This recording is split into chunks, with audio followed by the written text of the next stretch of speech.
네, 또 견진교리를 하게 되면 이제 많은 신부님들이 돌아가면서 한 과씩 이렇게 맡게 되는데, 화순 같은 경우에는 우리 문창원 신부님이 워낙 다 강의하셔도 되는 분이신데 굳이 이렇게 저희를 불러주셔가지고 저희가 한 과씩 하게 되고요. 오늘 저희가 할 것은 이제 8과인데, 지금 여기 견진교리, 견진 대상자 한번 손 들어보시겠어요? 예, 손 내려주세요. 굉장히 많으시네요. 네. 그래서 8과 제목이 우리는 견진성사로 성숙한 신앙인이 됩니다. 예요. 어쩌면 그 견진교리 하기 전에 맨 먼저 해야 될 교리였을지도 몰라요. 견진성사가 뭐다 이렇게 알려주는 거니까. 그렇죠? 그리고 약간 이 제목만 보면 그럼 견진성사를 받지 않으면 미성숙한 신앙이니까 이런 생각도 하게 되거든요. 그래서 저는 되도록이면 이렇게 이 교재에 충실한 강의를 하는 편이거든요. 그래서 지금 45분에 시작했고, 이제 1시간 말씀하셨기 때문에 보통 1시간 그럼 50분을 말하잖아요. 그렇죠? 그것도 길다고 생각하시나요? 어쨌든 내용을 잘 다 전달하면은 마치는 걸로 하겠습니다. 우선 책을 보면 이제 견진성사를 앞두고 있는데 어떤 각오와 다짐이 있는지 한번 이야기해보자 이렇게 나와 있거든요. 어떤 각오나 다짐이세요? 견진성사. 다른 성사 뭐 이렇게 혼인성사라던가 아니면 세례성사라던가 아니면 우리가 늘상 하는 성체성사나 보혜성사는 좀 이렇게 마음에 확 와닿는 게 있는데, 병자성사도 그렇고. 근데 견진성사 그럼 좀 애매한 부분이 있죠. 견진이 뭔가, 언제 받아야 되는가, 또 견진을 받으면 어떻게 되는가, 별로 달라지는 게 없는 것 같은데, 그래도 어쨌든 그 세례 받은 다음에 또 견진을 받아야 되니까 이제 견진 받아야겠다 이런 말들이 나오는데요. 우선 견진이라고 그러면은 그 라틴어로는 confirmatio라고 해서 우리가 뭐 항공권이나 뭐 이렇게 어디 예약하면은 컨펌한다는 말을 많이 써요. 확정한다. 근데 이제 라틴어로는 그런 의미의 confirmatio예요. 그러니까 무엇인가를 확정짓는다는 뜻에 갖고 있어요. 견진이라는 말이. 그리고 견자가 아주 견고할 그 견자예요. 뭐 이제 우리 한자로 할 때 굳셀 견 이런 뜻이고요.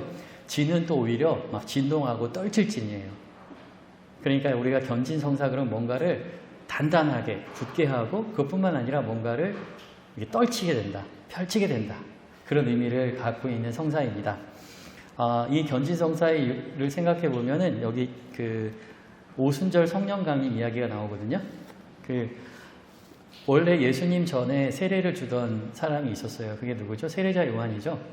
그리고 예수님께서도 세례자 요한한테 세례를 받았을 뿐만 아니라 세례자 요한의 제자들이 예수님과 그 제자들도 가서 세례를 주고 있다. 그렇게 해도 되느냐라는 그 복음서 내용이 나오거든요. 그래서 예수님도 또 제자들도 세례를 줬어요. 그리고 그 제자들도 세례를 받았겠죠. 그러니까 우리가 사도행전을 보기 전까지 예수님이나 12제자들이나 예수님한테 세례를 받았던 사람들은 아직 성령을 받지 못하고 세례자 요한의 물로 씻는 세례, 그러니까 원죄를 씻는 세례만을 받고 있었어요. 그러다 보니까 예수님께서 십자가상에 매달리고 순환하게 될 때 다 어떻게 했죠? 다 도망갔어요. 예수님 곁에는 성모님과 또 함께 예수님을 따라다니던 여자분들과 요한만 있었죠. 다 예수님을 버리고 떠나갔어요. 그리고 이미 나는 하늘에서 내려온 빵이다, 살아있는 빵이다 이런 말을 할 때는 이 말은 도저히 이해할 수 없다. 그래서 많이 떠나갔어요. 그러니까 예수님께서 오죽하면 제자들한테 너희들도 다 나를 떠나가겠느냐? 이렇게 하셨거든요.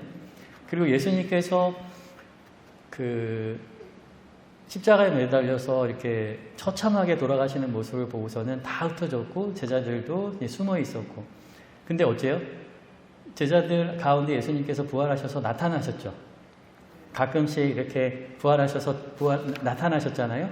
그런데 오순절 성령 강림 때 얘기를 들어보면 그렇게 예수님께서 부활하신 모습을 보았음에도 불구하고 제자들은 다락에 숨어 있었어요. 따로 모여서. 나가서 예수님이 부활하셨다는 것을 선언하지도 못하고 증언하지도 못하고 복음을 선포하지도 못하고 부활을 체험했음에도 불구하고 다락방에 모여 있었거든요. 근데 오순절 성령감님이 내리니까 그때부터 이 사람들이 밖으로 나가서 갖가지 말로 그리스도가 주님이시고 메시아라고 선포하기 시작했어요. 그래서 견진성사는 바로 그 성령을 받는 협조자, 부활하신 예수님께서 약속하신 파라클리토, 협조자 성령을 받는 성사입니다.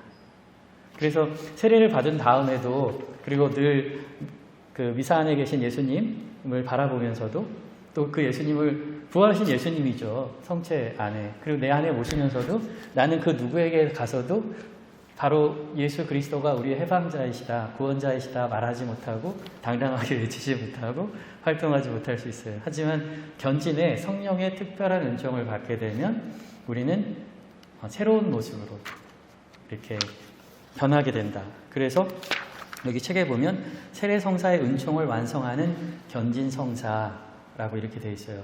그래서 세례를 받을 때 여러분은 세상에 있었지만 이제 세상에 속하지 않은 사람으로 예비신자 성유를 통해서 성별됐습니다.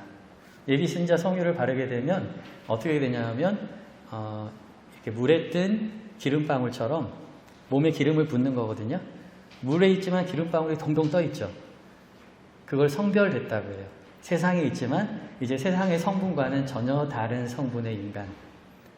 세상의 가치나 세상의 법칙을 따르지 않고 세상 속에 있으면서도 세상과 구별돼 버린, 성별돼 버린 거룩하게 된 그 그리스도인이 되는 거거든요. 그리고 바로 그렇게 예비신자 경유를 바른 다음에 십자, 그 크리스마스 성유로, 왜 우리가 이렇게 양 같은 데 이렇게 사고 나면 자기 목장 인두로 지져서 치 하잖아요. 그것처럼 세례받은 여러분은 다 하늘나라의 목장 인두가 딱 박혀 있어서 지워지지 않는 인두를 받게 되고 흰 옷을 입게 돼요. 오늘 사실은 이제 거룩한 변모 축일이잖아요. 그래서 예수님께서 나자렛에서 그냥 숨어 지내시다가, 그러니까 나자렛 생활, 자신을 드러내지 않는 생활을 하시다가 공생활을 시작하시면서 갈릴레아 지방에서 복음을 선포하셨거든요.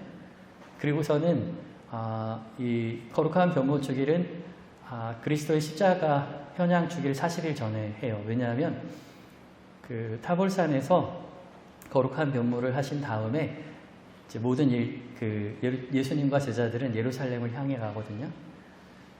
말하자면 그 타볼산에서 당신이 희생 제물이 되기로, 그리고 아버지의 뜻에 따라서 십자가에서 당신 자신을 봉헌하기로 결심하신 거예요.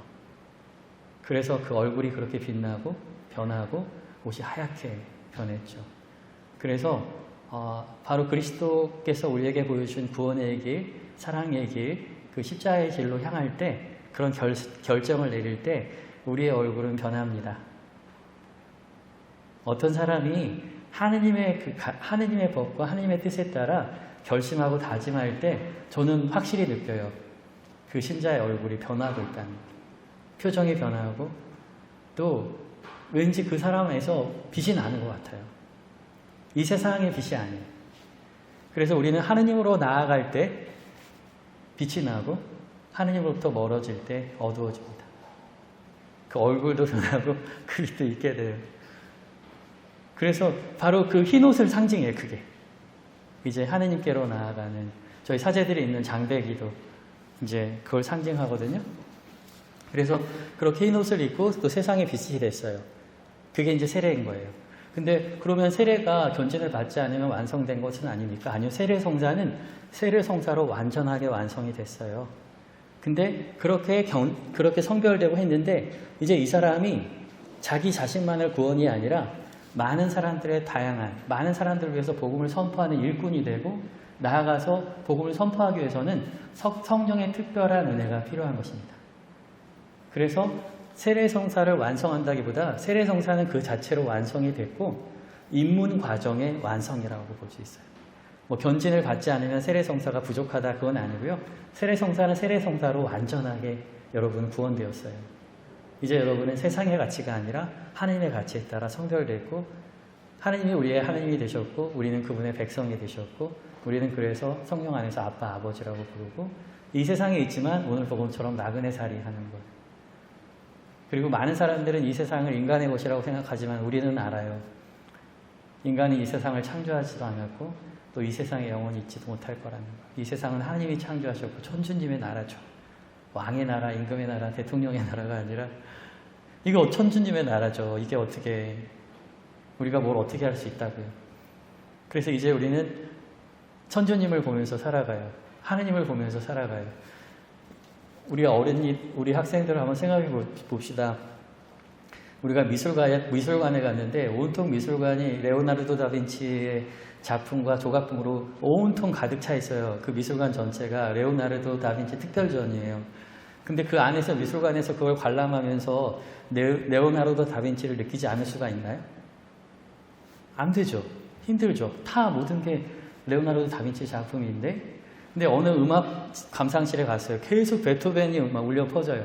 계속 베토벤이. 근데 거기에 앉아서 베토벤을 느끼지 않을 수가 있나요? 계속 음악을 들으면서. 이 세상을 보세요. 옆에 앉아있는 사람들도 보세요. 이 세상을 보세요. 누가 창조하셨어요? 누가 만드셨어요? 레오나르도 다빈치가? 아니죠. 온통 하느님께서 창조하시고 하느님께서 다스리고 있잖아요. 그렇죠? 근데 이 안에 있으면서 어떻게 하느님의 현존을 느끼지 않을 수가 있어요? 자기 안에 갇혀버리지 않는 한, 자기 스스로 자기를 소외시키지 않는 한, 모든 사람들과 세상으로부터 우리가 마음을 열고 하느님께 마음을 열면 모든 것 안에서 우리는 하느님 안에 있고 그분의 창조물 안에 그 아름다움에 그래서 그것을 보존하고 지키고 사람들을 지키고 싶은 마음을 갖게 돼 있어요. 세례받은 여러분이. 근데 이제 견진성사를 통해서 그 용기가 필요한 거죠. 그것을 선포할 수 있는 자신감이 필요한 거죠. 그래서 성령 특근이 필요한 거죠. 그래서 견진 예식은 안수와 그 성유의 도유로 이루어집니다. 여기 그 안수를 이렇게 주교님께서 해주시고 성령 특은의 날인을 받으십시오 라고 하면서 이제 십자성호를 거주시거든요. 아주 간단해요. 세례보다는. 그래서 세례의식이 끝나고 나중에 제자들 중에서도 사도행전을 보면은 세례자 요한의 세례만 받았다라고 하니까 바로 제자들이 무릎 꿇히고 손을 얹어서 안수를 해주니까 성령이 내렸다고 했거든요. 바로 그것을 이제 주교님께서 하세요. 예전에는 그래서 물로 씻는 세례와 안수를 통해서 성령을 내려주는 것을 동시에 같이 했어요. 따로 하지 않았어요. 그것이 하나의 인문성사로 같이 이루어졌어요. 세례와 견진이.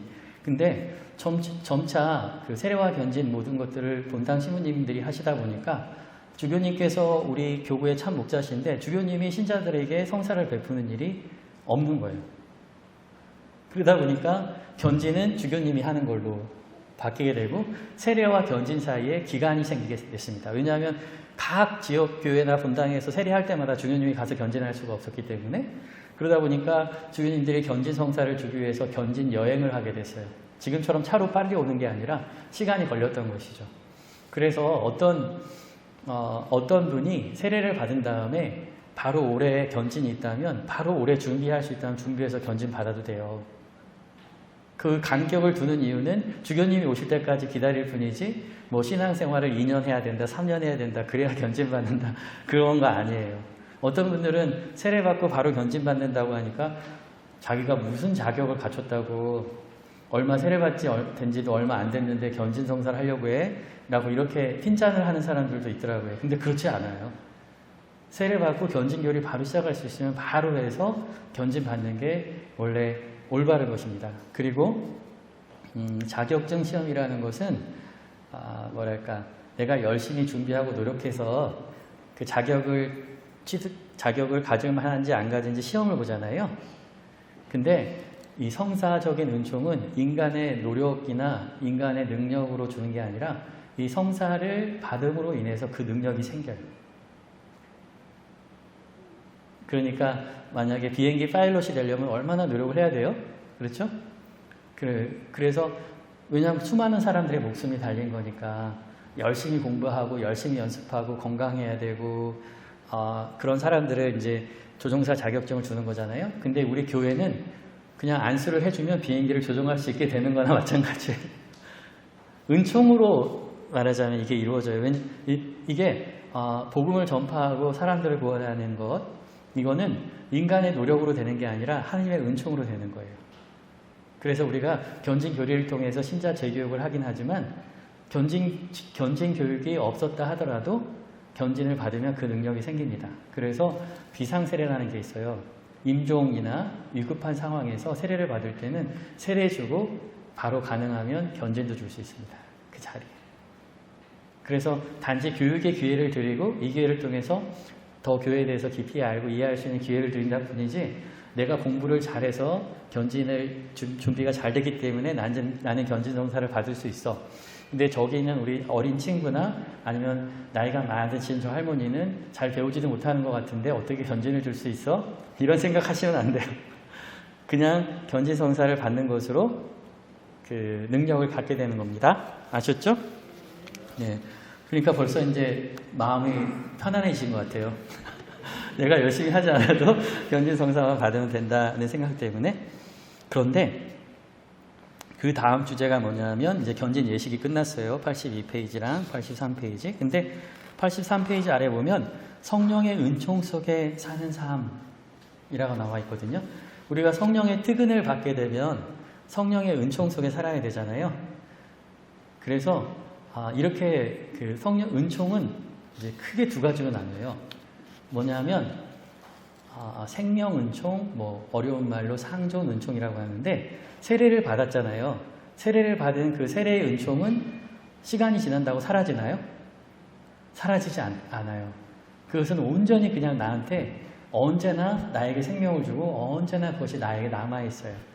그런 것을 그 생명 은총이라고 해요. 그 상존 은총이라고 하고.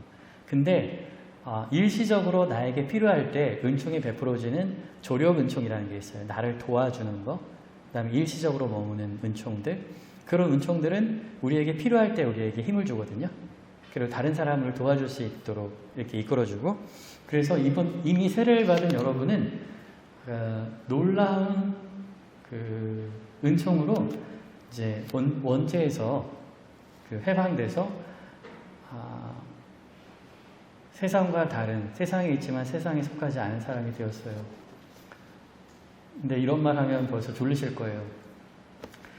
내가 세례를 받았는데 내가 무슨 원죄에서 해방됐나? 이렇게 생각하실 수 있어요. 그렇죠? 원죄 보면 뭐 선악과 따먹은 것 같고 시간이 근데 이것은 분명하게 이해하고 계셔야 되기 때문에 제가 다시 한번 설명드려요.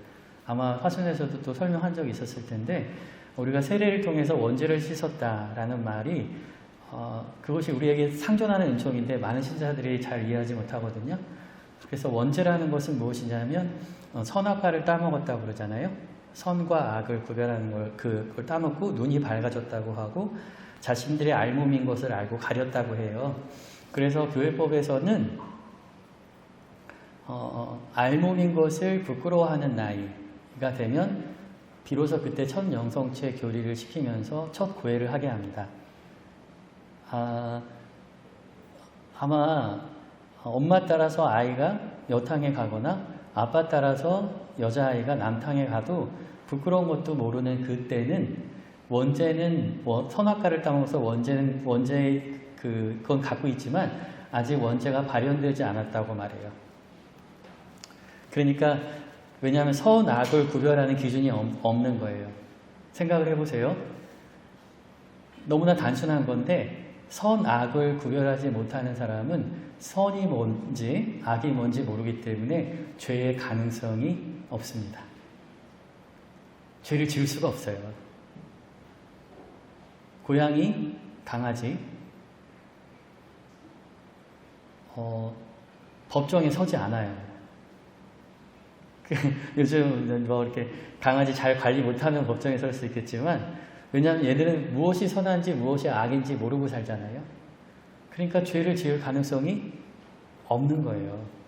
근데 오직 인간만이 이성을 얻게 되고 눈이 밝아져서 남자와 여자가 서로 부끄럽다고 해서 몸을 가리게 되고 무엇이 선인지 악인지 알게 돼서 이게 악한 건지 알면서도 악을 행할 수 있는 악의 가능성이 열렸다는 것입니다. 원죄로. 그것은 모든 인간에게 지속되는 것입니다. 그리고 바로 그 원죄, 선악과를 따먹은 원죄의 가능성 때문에 우리는 신라곤이라고 에덴에서 쫓겨났다고 하는데 지구가 특히 제주도는 사람이 없으면 에덴이에요. 사람이 없으면 여기가 에덴 동산이에요. 사람은 정말 외계인 같아요. 지구를 파괴하고 있는. 저는 어렸을 때부터 만화를 보면서 외계인으로부터 지구를 지켜야겠다고 생각했는데 내가 외계인이었을 줄은 이제서야 알고 이제 인간으로부터 지구를 지키기 위해서 지금 이제 노력하는 거예요. 그런데 우리가 그리스도로부터 세례를 받았다는 것은 이제 우리가 선악은 알지만 악을 행하지 않고 은총에 있어서 선을 언제나 추구하고 지속적으로 회개하면서 선으로 나가는 빛의 삶, 은총의 삶을 살게 됐다는 의미입니다. 아셨죠? 네, 그렇게 여러분은 세례의 은총을 받았어요. 근데 그래도 우리는 굉장히 위축되고 자신이 없어요. 그리고 나는 뭔가 신앙적으로 부족한 것 같고 다른 사람에게 예수 그리스도가 메시아다라는 말을 못해요. 그리고 가장 가까웠고 가장 친한 사람에게도 그냥 이렇게 말해요. 성당 다니면 사람들도 만나고 좋더라고. 네? 그리고 마음이 그래도 성당 갔다 오면 편하네. 그리고 어떤 분들은 이제 불교도 다녀보고 개신교도 다녀봤는데 고기가 잘 안 잡히는데 그래서 한번 성당 나가봤더니 고기가 잘 잡혀. 그렇게 난 이제 분명히 하느님이 얼마나 센지 알았다고 이제 그렇게 말씀하시는 분도 있어요. 근데 이제 우리가 견진을 받고 은총 속에 산다는 것은 성령의 7가지 은혜를 받는다는 것인데 그 성령의 7은 특별한 꼭 7가지를 한정하는 건 아니지만 성령의 7가지 은혜를 받게 되면 우리가 이제 변하게 된다는 것이죠. 근데 그것은 마치 요 근래에 무지개가 자주 떴어요. 제주도에 습하고 그런데 햇볕이 이렇게 들어서 무지개가 자주 떴는데 무지개가 7빛깔이듯 같은 성령인데 그때마다 다른 빛깔을 내시는 거지 빨간색 성령, 주황색 성령, 파란색 성령이 따로 있는 게 아니에요. 성령은 하나예요. 근데 그 성령이 그때 우리에게 다른 힘을 주시거든요. 그래서 은총 속에 사는 삶에서 중요한 게 성령의 7가지 은혜를 먼저 이해하셔야 돼요. 맨 첫 번째가 지혜입니다. 지혜. 그리고 7가지 모든 은혜의 가장 으뜸이에요. 이 지혜에서 모든 게 나와요. 이제 이 지혜는 모든 것을 하느님께서 하시는 것으로 볼 수 있는 은총이에요. 모든 것이 하느님 안에서 이루어지고 있다는 것을 보게 되는 은총이에요. 이제 문창곤 신부님이 저한테 전화를 했을 때 문창곤 신부님이 이번에 화순 본당에서 견진교리가 있는데 와서 강의를 해주십시오 라고 했을 때 문창곤 신부가 나를 불렀구나 라고 생각하는 게 아니라 주님이 나를 화순으로 부르시나? 거기 가서 무슨 말을 하라고 하시나? 이렇게. 그리고 이 차를 타고 가면서 이렇게 자연을 볼 때 하나님께서 이렇게 아름답게 만드셨지 라는 마음이 탁 다가오게 되는 거. 그 다음에 어떤 신자가 나한테 와서 이런 고민들을 얘기할 때 하나님께서는 저 신자의 삶에서 도대체 무엇을 어떻게 하시려고 저러시나? 라고 이렇게 생각하는 거. 이게 지혜예요. 그러니까 모든 것 안에서 그것이 하나님께서 하시는 것이다 라는 것을 알아채는 거예요. 근데 그게 성령의 은총으로 가능해요. 안 그러면 굉장히 인간적으로 되거든요. 인간이 부르고 인간이 선택하고 인간이 만들고 인간이 뭔가를 하는 걸로 생각해요. 어떤 사람이 저를 굉장히 괴롭혀요. 막 힘들게 해요. 왜 하느님은 저렇게 하시나. 지혜 가운데 가만히 곰곰이 생각해 보니까 항상 제가 이제까지 살아오면서 저를 괴롭히는 사람들이 있었기 때문에 제가 성장했어요. 가라지가 있었기 때문에 밀이 튼튼해진 거예요. 비료 주고 농약 주고 했으면 약한 밀이 됐을 거라고요. 근데 풀도 있고 가라지고 비료도 없고 농약도 없는 데서 살아남느라고 되게 강해졌거든요. 이렇게 생각하는 거예요. 우리 남편이 왜 그러나, 저 인간이. 근데 그게 아니라 하느님은 왜 저 사람을 내 남편으로 이렇게 함께 살게 하셨나? 이렇게 생각하게 되는 거. 네, 이게 지혜입니다. 아셨죠? 네. 그래서 지혜는 성경을 읽으면 지혜가 생겨요. 아니면 지혜가 있을 때 비로소 성경을 읽을 수 있습니다. 성경의 모든 이야기는 하느님이 주어예요. 아셨습니까? 성경의 창세기서부터 마지막까지 제가 지금 말한 어법으로 기술되어 있어요. 하느님께서는 아브라함을 통해, 하느님께서는 야곱에게, 하느님께서는 모세를, 하느님은 예언자들을 불러서, 하느님이 주어고 등장인물이 다 목적어예요. 근데 우리는 내가 주어고 하느님이 목적이죠. 내가 하느님께 이렇게. 그래서 성경을 계속 읽고 묵상하면 자연스럽게 지혜로워야 되는데, 성경을 아무리 읽고 묵상해도 성경의 지혜를 깨닫지 못하고 항상 내가 주어인 사람들이 많아요. 성경을 7번 필사했는데 하느님은 나에게 성경을 7번 필사하도록 하셨어요. 지혜로워졌죠. 내가 성경을 7번 필사한 사람이에요, 이 사람아. 이거 7번 필사하면서 뭘 봤나 몰라. 그 내용이 다 하느님이 주어로 나와 있는 내용인데, 그래서 지혜가 있을 때 비로소 성경을 이해하게 되는 거예요. 두 번째 은총이 그래서 이해입니다. 이해. 계시의 진리를 이해하게 되는 거예요. 지혜가 없으면 이거 이해할 수 있어요? 없어요. 지혜로울 때, 이 지혜가 있을 때 비로소 성경의 모든 가르침, 말하자면 교회가 가르치는 것을 비로소 이해합니다. 이게 성령 실현 중에 두 번째 이해가. 그래서 그렇게 이해하게 됐을 때 비로소 나에게 지식이라는 게 생겨요. 지혜, 이해, 지식. 성령의 칠은 중에. 이제서야 비로소 강론때에서 신부님이 말하는 것, 그리고 왜 성체성사가 예수 그리스도의 진정한 몸과 피인지, 그리고 그것을 왜 나에게 이렇게 오시는지, 모든 걸 이제 이해하게 되고 지식을 갖게 되면 그제서야 뭐가 생기냐면 지식을 얻게 되니까 굳세지는 거예요. 아니, 그 의견이 생겨요. 자기 의견이. 이게 맞다, 그르다.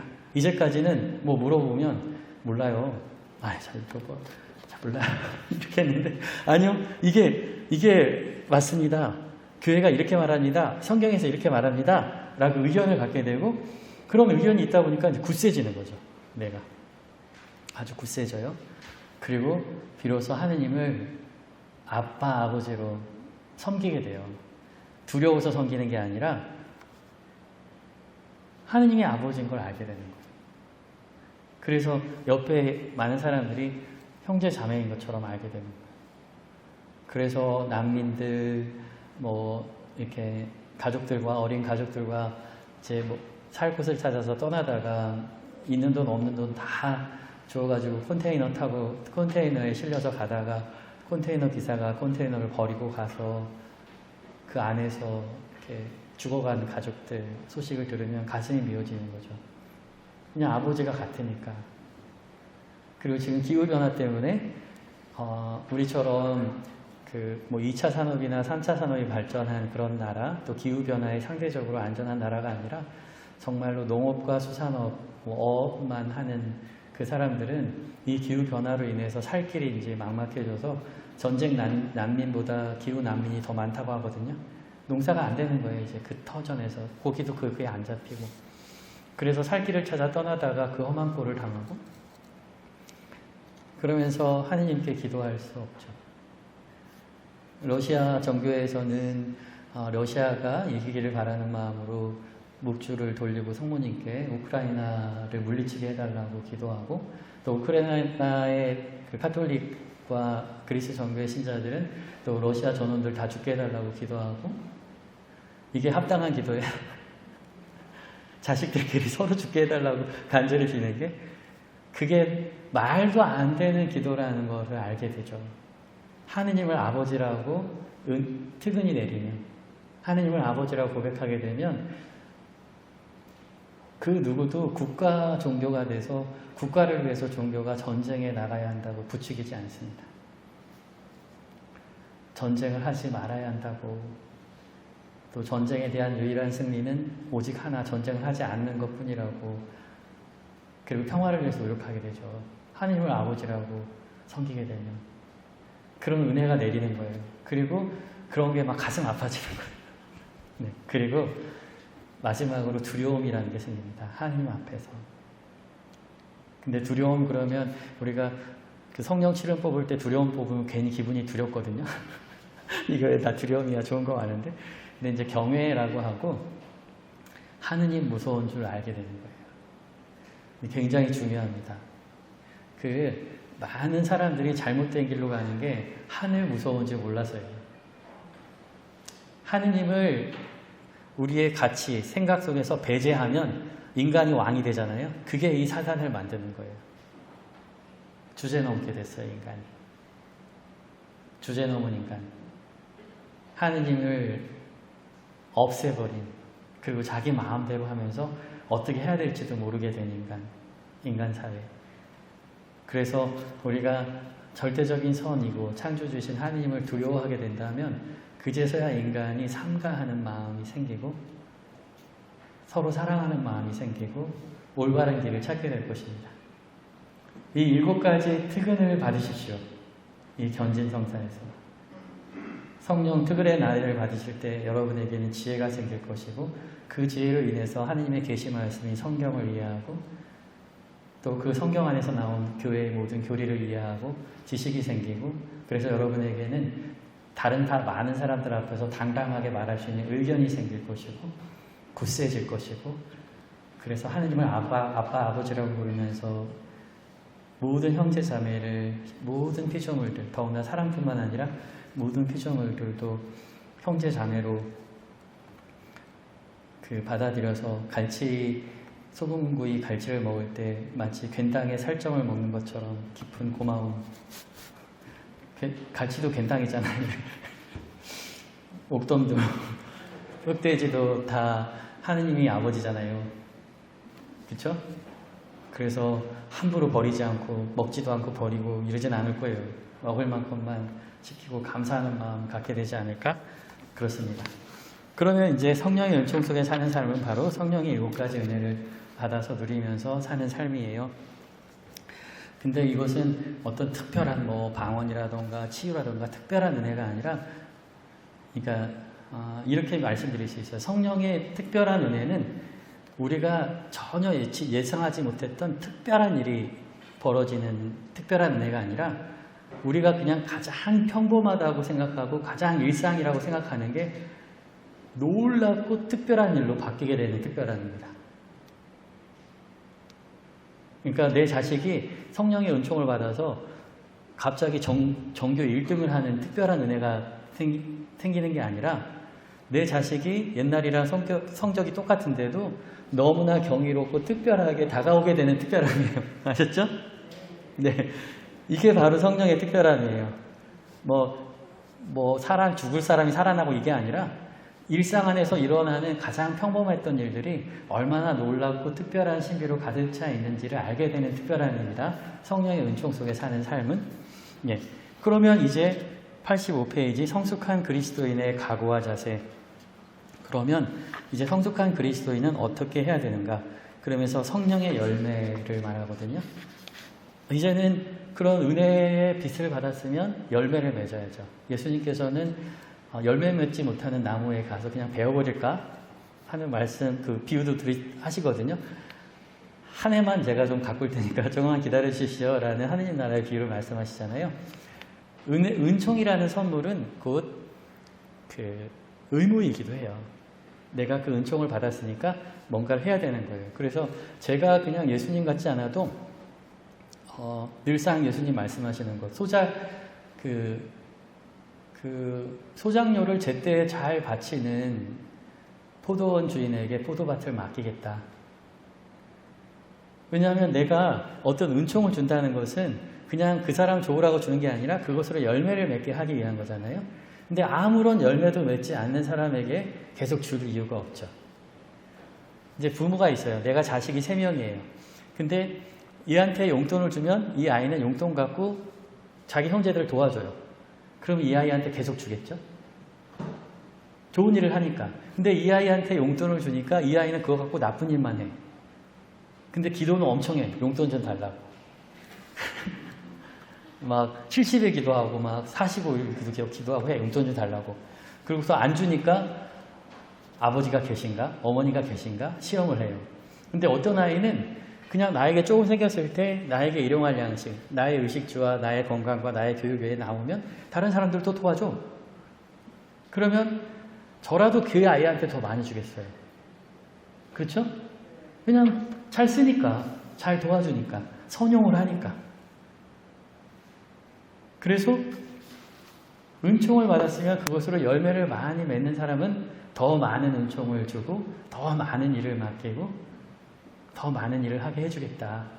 하지만 받은 것마저도 열매를 맺지 못하고 그냥 가만히 두거나 그런 열매도 맺지 못하는 것은 베어버려라. 그 가진 것마저 빼앗게 해라. 이렇게 하시는 거거든요. 그래서 성령의 치료를 받고 여러분은 열매를 맺어야 되는데 바로 성령의 9가지 열매입니다. 그게 이제 하느님과 인간 사이의 사랑과 기쁨, 평화라고 해요. 그래서 저는 성령의 9가지 열매 할 때 항상 제 몸을, 왜냐하면 그 열매가 나무에 주렁주렁 달려야 되잖아요. 그래서 이제 그래서 성령의 9가지 열매 할 때 9가지 얘기하려면 막 헷갈리고 잘 암기도 안 되거든요. 그래서 몸에다가 붙여놨어요. 성령의 9가지 열매를. 그래서 하느님과 인간 사이의 열매는 얼굴이에요. 그래서 사랑과 기쁨과 평화. 이 3가지 열매를 맺어야 돼요. 항상 이 마음이 여기 있어요. 마음이 여기 있는 게 아니라. 여기 또 뭐 신경 뉴런이 있대요, 심장이. 그래서 마음에 따라 심장이 작용을 하다 보니까 이제 마음이 여기라고 생각하지만 우리 마음은 여기 있거든요. 뇌에 있잖아요. 그래서 여러분 앞으로 어디 갔을 때 아이고 내가 마음이 아팠어 그럴 때 아이고 내가 마음이 아팠어 이렇게 아이고 내 속이야 이렇게 여기가 아니라 어쨌든 이 마음에 사랑이 있어야 한다는 거예요. 사랑의 열매를 맺어야 돼요. 그 다음에 이 얼굴 있잖아요. 여기 얼굴 있잖아요. 여기에 기쁨의 열매가 맺혀야 돼요. 그래서 아무리 SK2 같은 걸 막 얼굴에 발라도 면세점 갈 때 막 사가지고 막 해도 여기 기쁨이 없으면 안 돼요. 안 이뻐요. 그쵸? 아무리 화장 진하게 하고 예쁘게 해도 여기 있잖아요. 눈하고 코하고 여기 있잖아요. 여기 기쁨이 없으면 어떻게 돼요? 별로거든요. 근데 아무리 떼약볕에서 일하고 주름이 많고 해도 여기가 기쁘면 어때요? 진짜 이쁘거든요. 그래서 여기다 항상 기쁨의 열매를 다셔야 됩니다. 그 다음에 입 있잖아요. 입엔 항상 평화. 그 목소리도 평화로워야 돼요. 그렇게 생각하세요. 하느님과 나 사이 항상 사랑과 기쁨과 평화의 열매를 맺는다. 그 다음에 사람과 사람 사이에는 우선 인내. 근데 내가 노력해서 인내가 아니라 하느님의 은총이 나를 인내하게 해요. 인내할 수 없는 상황에서도 인내하게 하거든요. 그리고 선행을 베푸는 것, 그 다음에 친절한 것, 양쪽에. 하나는 선행, 하나는 친절. 그래서 하나님의 성령의 은총에 이 선행과 인내와 선행과 친절의 열매가 맺힙니다.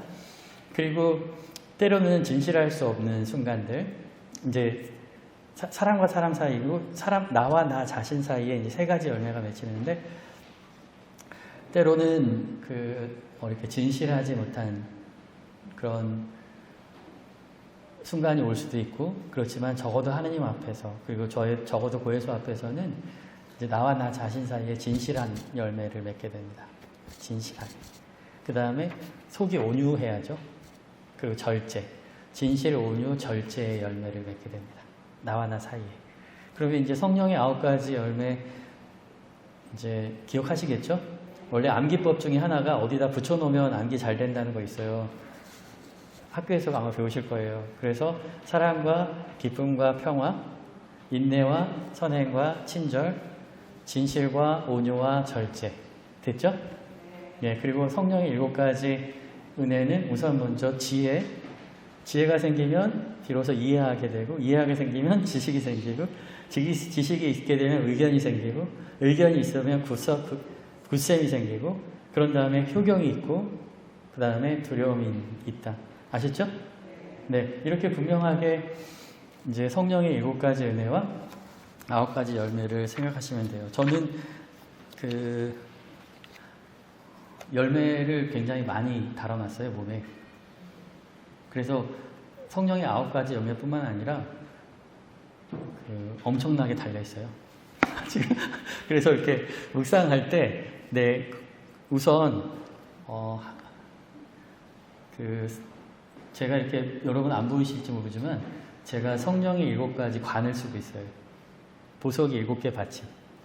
그래서 항상 그 성령의 7가지가 이렇게 내 머리에서 빛나고 있다고 상상해요. 그런 다음에 갑옷을 입고 있는 거예요. 9가지 열매뿐만 아니라 다양한 갑옷. 근데 그것은 이제 저도 노하우기 때문에, 그리고 제가 그걸 다 얘기하면 아, 저 신부가 미쳤구나 이렇게 생각할 것 같아서 얘기 안 하려고요. 네, 어쨌든 그렇습니다. 그래서 제가 지금 여기 나와 있는 책 다 말씀드렸어요. 성령의 7가지 은혜까지 다 말씀드렸고, 그래서 묵상합시다를 보면은 이 성령의 은총 가운데서 비로소 하느님 나라를 사셔야 돼요. 그리고 언제나 기뻐하고 끊임없이 기도하고 모든 일에 감사해야 합니다. 이 하느님 나라의 삶은 마치 우리 친구들 이렇게 종이 이렇게 한쪽은 까맣고 한쪽은 하얗고 이런 거 이렇게 강당 같은 데 펴놓고 편 반반 나눠서 막 뒤집기 게임 하신 적 있어요? 네. 저는 사목을 하다 보면 이 게임을 하고 있는 듯한 느낌이에요. 회개라는 건 뭐냐면 이 세상에 속한 사람을 하느님 나라에 속한 사람으로 뒤집어 놓는 거예요, 계속. 근데 계속 뒤집다 보면은 계속 다시 또 뒤집혀요, 이 사람들이. 또다시 이 사람의 생각이 너무 세상적이고 자기 이기적이고 자기 안에 갇혀 있어요. 다시 또 뭐 피정이나 미사통에서 살짝 넘어가는 것 같다가 미사 때 이렇게 넘어가서 이렇게 좀 빛이 나는 것 같다가 나가면서 어떤 사람이 한마디 툭 던지면 다시 까맣게 탁 이렇게 되고, 또 어떤 때 제가 그걸 막 뒤집고 있다 보면 이제 어떤 사람이 제 뒤에 와서 빵 치는 거예요. 그러니까 저도 뒤집혀 버린 거예요, 까맣게. 그래서 지속적인 회개 생활, 예, 이게 그냥 단순하게 이번 피정 때 뭐 아니면 이 견진교육 때 견진성사 받았을 때가 아니라 늘 깨어서 지속적으로 나를 이렇게 뒤집다 보면은 나중에 어떤 때가 오냐면 뒤집혀 있는 게 하느님 나라를 사는 게 더 쉬운 때가 옵니다. 처음에는 어려워요. 이걸 다 깨어서 늘 이걸 생각한다는 게. 근데 그렇게 계속 노력하다 보면 나중에는 그게 더 쉬워져서 이제 도대체가 하느님 나라가 아닌 곳에 살 수가 없게 되거든요. 그런 것을 이제 덕의 성숙, 완덕으로 나아간다는 거죠. 그래서 한번 그렇게 보세요. 그럼 정말 행복할 거예요. 참된 행복이에요. 네. 그리고 마지막으로 은총을 식별하실 때 환경이 그렇게 만드는 게 아니라 환경이 전혀 변하지 않았을 때 주어지는 은총을 체험하실 겁니다. 그걸 민감하게 체험하셔야 돼요. 제가 이제 이 은총의 체험과 관련해서 하느님이 주시는 은총과 체험에서 이렇게 말씀드리는 게 있는데, 제가 굉장히 선교사무위원회에서 하려고 하는 많은 것들, 이런 것들 때문에 이제 많은 노력을 하고 이제 밤낮 없이 주말도 없이 막 일하면서 막 하고 그러다가 이제 코로나가 생기고 또 아무것도 못하게 되는 환경도 벌어졌어요. 그리고 정말 예수님은 왜 이렇게 하시나. 그러니까 십자가 옆에 아무도 없지, 친구가 없지, 좀 적당히 하셔야지 말이야. 이렇게 하면서 되게 슬픔도 찾아오고, 또 여기서 전화 받았는데 이것도 안 좋은 소식. 또 어떤 신자분 기도했는데 결국에는 이제 거의 마지막에 이르렀다는 소식도 접하게 되고, 내 주변이 굉장히 우울해졌어요. 그래서 이제 근데 아주 아무것도 변한 게 없는데 갑자기 어느 순간 제가 기쁨으로 충만해지는 체험을, 갑자기 희망이 생기고 기뻐지고 눈물이 나고 노래가 나고 그런 체험을 하게 되거든요. 근데 그거는 세상이 주는 평화, 세상이 주는 기쁨이 아니죠. 뭐 로또에 당첨된다거나 자식이 좋은 대학 들어간다거나 남편이 승진한다거나 그게 아니잖아요. 굉장히 힘들고 어려운 가운데에서 주변 환경이 아무것도 변한 게 없는데 그냥 그걸 이겨낼 수 있고 그 사람을 용서할 수 있고 그걸 이겨낼 그 기쁨이나 노래를 할 수 있는 그 은총이 주어지거든요. 그럼 민감하게 아셔야 돼요. 주님이 찾아오셨다는 걸. 성령께서 나와 함께 하시면서 이걸 이겨내게 하신다는 거를. 근데 그게 강하게 나올 때도 있지만 아주 미세하지만 늘 어떤 순간에 나를 도와주고 계시다는 것을 이렇게 느낄 수 있거든요. 그래서 이제 견진성사 준비하시면서 견진성사 한번 이제 마지막으로 말씀드리고 싶은 게, 마지막 저녁에 주무시기 전에 내가 하루 동안 얼마나 나쁜 짓을 했나, 얼마나 죄를 지었나, 이제 이것을 성찰하시지 말고 하루 동안 주님이 언제 어떻게 나를 찾아와서 도와주셨나를 한번 찾아보세요. 아시죠? 네, 저녁에 잠자리에 누웠을 때 오늘 내가 눈 떠서 지금까지 나에게 주어졌던 은총들을 찾아보는 거예요. 아, 맞다. 그때 되게 이거 은총이었던 것 같아. 아, 이렇게. 그래서 그렇게 하다 보면은 이제 견진성사의 은총이 분명히 함께하고 열매를 맺는 삶으로 나아갈 수 있을 것 같습니다. 예, 제가 50분을 약속했는데 48분이에요. 그래서 2분이 부족하지만 마치겠습니다. 네, 영광송으로 마칠게요. 네, 성부와 성자와 성령의 이름으로. 영광이 성부와 성자와 성령께 이제와 항상 영원히. 아멘. 성부와 성자와 성령의 이름으로. 아멘. 네, 감사합니다. 네.